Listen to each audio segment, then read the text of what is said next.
ठाक ठाक, एक टेलीस्कोपिक गन भी लेके गया था, बड़ी वाली राइफल। एक बार जैसे बतखों का शिकार करते ना अपने शूटिंग डक्स, या आप जाते हैं कि वो गुब्बारे लगे होते हैं आप उन पर निशान, वैसे इन्होंने करीब करीब 12 से 13 लोग मार दिए। 12 पीपल आर कंफर्म डेड और करीब 26 से 27 लोग जख्मी हैं।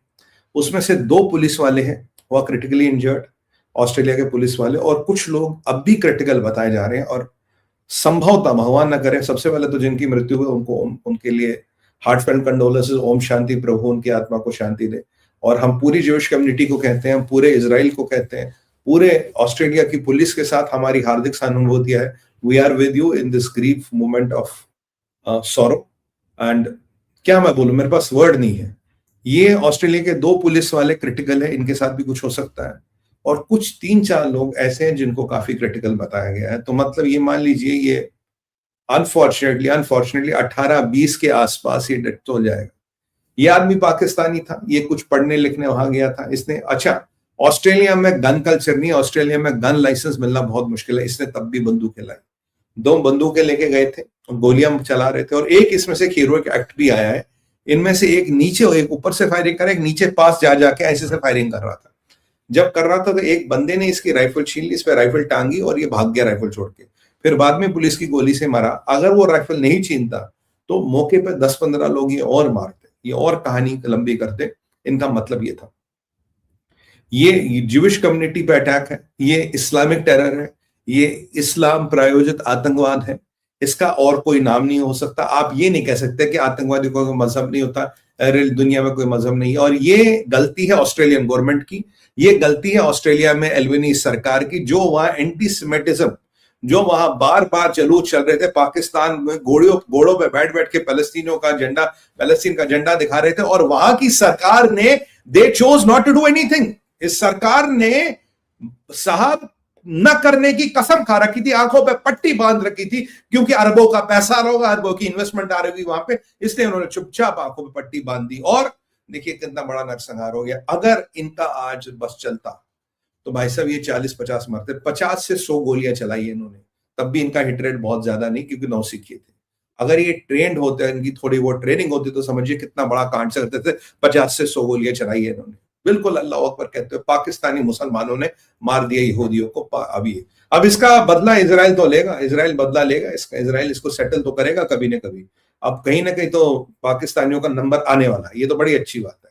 तो ये एक मानसिकता है जिससे आप लड़ रहे हैं, ये दे आर सिक। और यहां पे एक को तो पुलिस की गोली लगी, एक तो वही मर गया।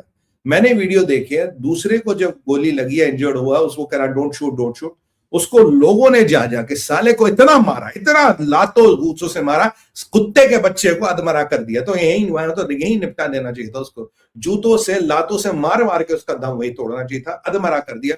वहां की पुलिस उसको लेगी। अब तीसरा बंदूक मिला है, तीसरी राइफल मिली है, अब वो कहां है, कौन है, पता नहीं लग रहा। बाकी 2 तो ये पाकिस्तानी, एक तो पाकिस्तानी कंफर्म हो गया रिजवान नाम का, दूसरा भी है, और दूसरा संभवतः ये भी पाकिस्तानी है। उसके घर पे भी कुछ अटैक किया गया। याद कीजिए कुछ देर पहले हमने भारत विचार पे बात की थी लोकमान खान की। ये कौन है भाई साहब? ये वही है जो डेलवेयर में नरसंहार करना चाहता था। ये पाकिस्तानी था, 12-13 साल में अमेरिका गया। वैसे ममदानी भी नेचुरलाइज अमेरिकन सिटीजन है। डोनाल्ड ट्रंप को जरा मैं नमस्ते भेजना चाहता हूं आप सबकी तरफ से। डोनाल्ड ट्रंप साहब बहुत बहुत बधाई। कल को कौन सा जहादी बन जाए, कौन सी AK-47 लेके आ जाए, कुछ नहीं पता। ये मत समझो इंजीनियर है, डॉक्टर है, कोई भी। मुझे याद आते हैं हमारे बड़े आदरणीय क्या हमारे तारिक फतेह साहब, वो एक बात सच कहते थे, कहते सुमित भाई कुछ नहीं पता हमारे अंदर का छोटा मुल्ला कब जाग जाए, और जब वो छोटा मुल्ला जागता है तब वो नाश कराता है। तो ये बिल्कुल छोटे मुल्ला वाली जागने वाली बात है। आप देखिए ये क्या हो रहा है। और इन्होंने जो किया, ये आज पूरे इस्लामिक वर्ल्ड पे सवालिया निशान लग गया। मैं आज पूछता हूं इनसे, धुरंधर तुमने बैन कर दी यूएई में, तो क्या पूरे GCC ने धुरंधर बैन कर दी कि भाई वह पाकिस्तान के खिलाफ, क्या पाकिस्तान की हकीकत दिखा रहे हो, इनको क्या तकलीफ? अब आज बोले इसको कंडम करें, बोले वही पाकिस्तान से जहाज के कीड़े निकलते हैं जो औरतों और बच्चों को मारने का काम करते हैं। जिस थाली में खाते हैं, जहां खिलाते वहीं गोली मारते हैं। भाई मैं कह रहा हूं जब तक इन इस्लामिक कंट्रियों से इमिग्रेशन लेना देना बंद न किया जाए, ये मामला रुकने वाला नहीं है। और बेंजामिन नेतन्याहू ने सही कहा, तुमने खाद पानी दिया ना, तेल डाला ना इनको, बोला बड़ा प्रोत्साहन दिया, देखो ये अब बेचारे और लोग मरेंगे अनफॉर्चुनेटली, और ऑस्ट्रेलियन की पुलिस की भी कैजुअलिटीज है, और बिल्कुल बहुत नरसंहार हुआ है, और एक आदमी अब भी गायब है। और मैंने आपको अपने जो पहले लाइव किया था मैंने छोटा सा, मैंने कहा यार मुझे एक चीज डाउट है, इन्होंने हरामखोरों ने हमास से एक टेक्निक सीखी है, जब ये कुछ कहीं फायरिंग करते तो वहां एक आईडी भी लगाते हैं, आईडी लगाते हैं, और जब लोग इकट्ठे होते हैं फिर वो आईडी फटती है, उससे और लोग मरते हैं। यहां भी सर बिल्कुल मेरा एस्टिमेट 100% सही है। आप में से कितनों ने लास्ट वाला लाइव देखा? कुछ 2-4 लोगों ने, 10 लोगों ने देखा होगा जो भी जुड़े हैं। आप याद है आपको मैंने कहा था कि वहां ये पूरा चांस है कि आईडी वाईडी इन्होंने लगा गया होगा? आप याद है आपको किसी को? Does anybody remember? Just send me a comment, I will be happy. तो थोड़ा इंटरैक्टिव भी हो जाता हमारा सेशन। किसी को याद है आईडी की बात? आपको याद है? मैंने कहा था आपको, anybody can send a comment, otherwise it's okay. तो ये जो मैंने आपको कहा था तो आईडी बिल्कुल मिली है। अब बॉम्ब डिस्पोजल स्क्वाड गया है, यस, बॉम्ब डिस्पोजल स्क्वाड गया है, और वो उस आईडी को डिसेंबल कर रहा, उसको डिस्पोज ऑफ करने की कोशिश कर रहा है। यानी कि 40-50 लोग मारने थे और फिर आईडी फटती और उसमें 50-100 लोग मरते, तो 100-200 लोग मारने थे। ये जो लुकमान खान था, लुमान या लुकमान खान जो भी नाम था इसका, जो डेलवेयर वाला था, वो हमने भारत विचार पे कवर किया था। बॉस, उसके बाद जो मशीन गन उससे जुगाड़ करके बनाई थी, उस मशीन गन में इतनी बड़ी गोली लगती है, 1200 राउंड 1 मिनट में छोड़ता वो, 1 मिनट में 1200 गोली, इतनी बड़ी गोली लगती है उसमें।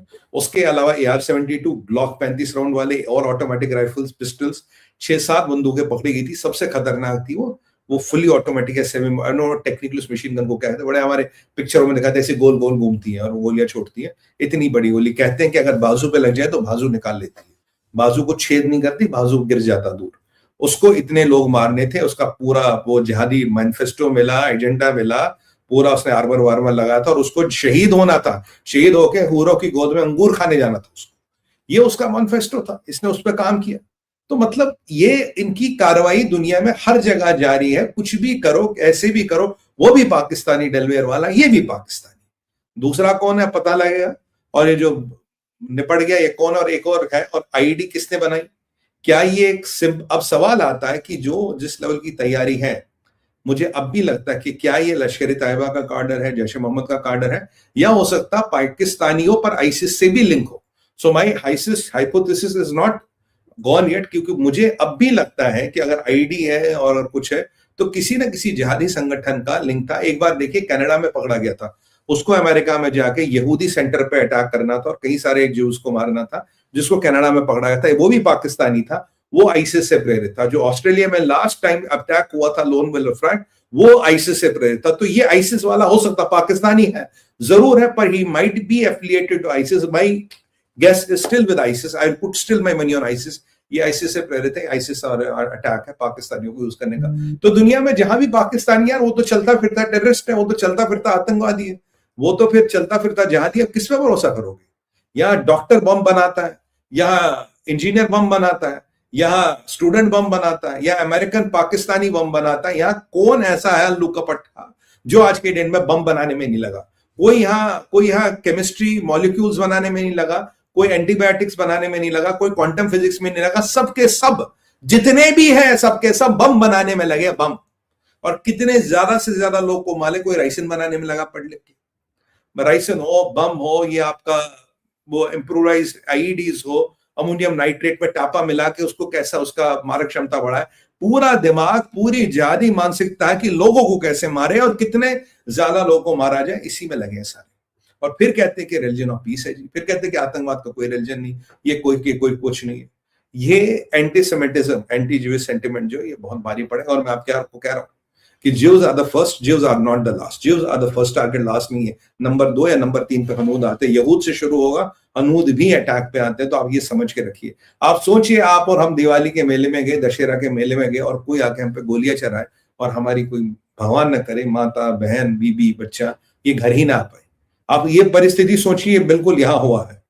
और जब तक इस जिहाद की मानसिकता की कमर नहीं तोड़ी जाएगी, जब तक इन इस्लामिक कंट्रियों से इमिग्रेशन और वीजा बंद नहीं किया जाएगा, ये रुकने वाला नहीं है। ये सारे जिहादी, इनमें से कोई भी जिहादी हो सकता है, किसी के अंदर भी छोटा मुल्ला जाग सकता है, डॉक्टर इंजीनियर का भी कोई फर्क नहीं रहा। It is getting out of hands boss, it is getting dangerous. यह मैं आपको बताना था। और पाकिस्तान पूरा इन्वॉल्व है, और कोई कोई कल को बड़ी बात नहीं कि पाकिस्तान का आईएसआई भी इन्वॉल्व हो, कल को आपको पता लगे पाकिस्तान के और भी लोग इन्वॉल्व है. It is fully possible that they are fully involved. So we can't